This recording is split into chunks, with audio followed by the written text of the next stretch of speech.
जय श्री राधे कृष्णा। आपके अपने YouTube चैनल पर आपका स्वागत है। आज हम सुनेंगे गुरुवार की व्रत कथा। दोस्तों, प्राचीन काल की बात है। किसी राज्य में एक बहुत बड़ा प्रतापी और दानवीर राजा राज करता था। वह प्रत्येक गुरुवार को व्रत रखता और भूखे और गरीबों को दान देकर पुण्य प्राप्त करता। लेकिन यह बात उसकी रानी को अच्छी नहीं लगती। वह ना तो दान देती, ना ही व्रत करती और राजा को भी ऐसा करने से मना करती थी। एक बार राजा शिकार खेलने के लिए वन में चले गए। महल में रानी और दासी थी। उसी समय बृहस्पति देव साधु का रूप धारण करके राजा के दरवाजे पर भिक्षा मांगने आए। साधु ने जब रानी से भिक्षा मांगी तो रानी ने कहा कि हे साधु महाराज, मैं इस दान पुण्य से तंग आ गई हूँ। आप कोई ऐसा उपाय बताएं जिससे कि सारा धन नष्ट हो जाए और मैं आराम से रह सकूं। साधु के रूप में बृहस्पति देव ने कहा कि देवी, तुम तो बहुत ही विचित्र हो। संतान और धन से कभी कोई दुखी होता है। अगर अधिक धन है तो इसे शुभ कार्यों में लगाओ, कुंवारी कन्याओं का विवाह कराओ, विद्यालय में बाग बगीचे का निर्माण कराओ। ऐसा करने से तुम्हारे दोनों लोग सुधर जाएंगे। परंतु साधु की इन बातों से रानी को खुशी नहीं हुई। उसने कहा, मुझे तो ऐसे धन की आवश्यकता ही नहीं है जिसे मैं दान में दूं और जिसे संभालने में मेरा समय नष्ट हो जाए। तभी साधु ने कहा, यदि तुम्हारी ऐसी इच्छा है तो जैसा मैं कहता हूँ वैसा ही करना।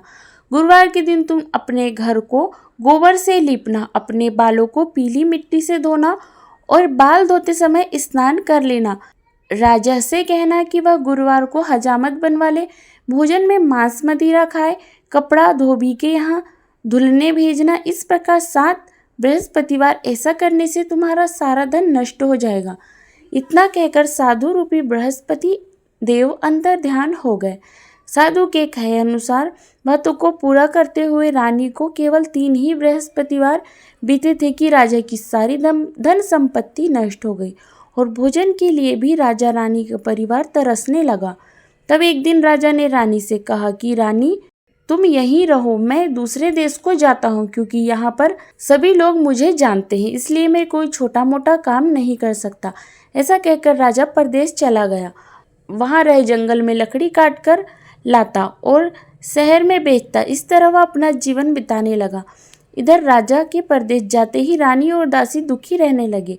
एक बार जब रानी और दासी को 7 दिन तक बिना भोजन के रहना पड़ा तो रानी ने अपनी दासी से कहा कि दासी, पास के नगर में मेरी बहन रहती है, वह बहुत धनवान है, तो उसके पास जा और कुछ ले आ ताकि थोड़ा बहुत गुजर बसर हो जाए।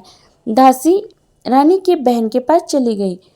दोस्तों, उस दिन गुरुवार का दिन था और रानी की बहन उस समय बृहस्पतिवार की व्रत कथा सुन रही थी। दासी ने रानी की बहन को अपनी रानी का संदेश दिया, लेकिन रानी की बड़ी बहन ने उसे कोई उत्तर नहीं दिया। जब दासी को रानी की बहन से कोई उत्तर नहीं मिला तो वह बहुत दुखी हुई और उसे बहुत क्रोध आया। दासी ने वापस आकर रानी को सारी बात बता दी। यह सुनकर रानी ने अपने भाग्य को बहुत कोसा, लेकिन उधर रानी की बहन ने सोचा कि मेरी बहन की दासी आई थी, परंतु मैंने उसे नहीं बोला और यह जानकर वह बहुत दुखी हुई।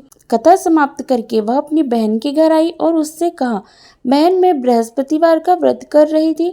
तुम्हारी दासी मेरे घर आई थी, परंतु जब तक कथा होती है तब तक ना तो उठते हैं ना ही बोलते हैं, इसलिए मैं कुछ नहीं बोली। अब तुम बताओ दासी, ये क्यों आई थी? रानी ने कहा, बहन, मैं तुमसे क्या छुपाऊं, हमारे घर में खाने को अनाज तक नहीं है। ऐसा कहते कहते रानी की आंखें भर आई। उसने दासी समेत पिछले 7 दिनों तक भूखे रहने की अपनी बात बताई। रानी की बहन ने यह सब जानकर कहा कि देखो बहन, भगवान बृहस्पति देव सबकी मनोकामना पूर्ण करते हैं। देखो, शायद तुम्हारे घर में अनाज रखा हो। पहले तो रानी को विश्वास नहीं हुआ, पर बहन के आग्रह करने पर उसने अपनी दासी को अंदर भेजा तो उसे सचमुच अनाज से भरा एक घड़ा मिला। यह देखकर दासी को बड़ी हैरानी हुई। दासी ने रानी से कहा कि रानी, जब हमें भोजन नहीं मिला तो हम व्रत ही तो करते हैं, इसीलिए क्यों न इसे व्रत और कथा की विधि पूछ ली जाए ताकि हम भी व्रत कर सके। तब रानी ने अपनी बहन से बृहस्पतिवार के व्रत कथा के बारे में पूछा। रानी की बहन ने बताया कि बृहस्पतिवार के व्रत में चने की दाल और मनुक्का से भगवान विष्णु का केले की जड़ में पूजन करें और दीपक जलाएं। व्रत कथा सुने और पीला भोजन ही ग्रहण करें। इससे बृहस्पति देव प्रसन्न होते हैं। उन्हें व्रत और पूजन की विधि बताकर रानी की बहन अपने घर लौट आई। 7 दिन के बाद जब गुरुवार आया तो रानी और दासी ने व्रत रखा। घुड़साल में जाकर चना और गुड़ भी ले आई।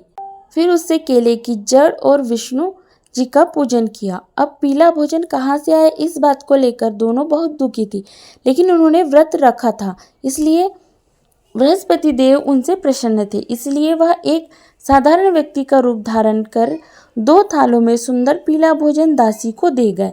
भोजन पाकर दासी बहुत प्रसन्न हुई और फिर रानी के साथ मिलकर उसने पीला भोजन ग्रहण किया। उसके बाद वे सभी गुरुवार का व्रत और पूजन करने लगी। बृहस्पति भगवान की कृपा से उनके पास फिर से धन संपत्ति आ गई, परंतु रानी फिर से पहले की तरह आलस्य करने लगी।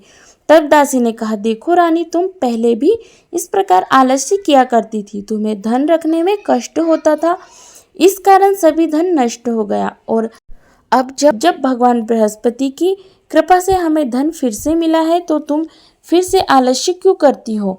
रानी को समझाते हुए दासी ने कहा, बड़ी मुसीबत के बाद हमने इस तरह पाया है, इसलिए हमें दान पुण्य करना चाहिए, भूखे मनुष्यों को भोजन कराना चाहिए और धन को शुभ कार्यों में खर्च करना चाहिए, जिससे तुम्हारे कुल का यश बढ़ेगा, स्वर्ग की प्राप्ति होगी और तुम्हारे पितृ भी प्रसन्न होंगे। दासी की बात सुनकर रानी अपना धन शुभ कार्यों में खर्च करने लगी, जिससे पूरे नगर में उसका यश फैल गया। दोस्तों, यह थी बृहस्पतिवार की व्रत कथा। बृहस्पतिवार व्रत कथा के बाद श्रद्धा के साथ आरती करनी चाहिए, जिसके बाद प्रसाद बांटकर उसे ग्रहण करना चाहिए। यदि यह जानकारी आपको पसंद आई तो वीडियो को लाइक कीजिएगा, शेयर कीजिएगा और चैनल पर पहली बार आए हैं तो चैनल को सब्सक्राइब कीजिएगा और बेल आइकन को भी प्रेस कीजिएगा ताकि ऐसे ही वीडियो आपको मिलते रहे। धन्यवाद। जय श्री राधे कृष्णा।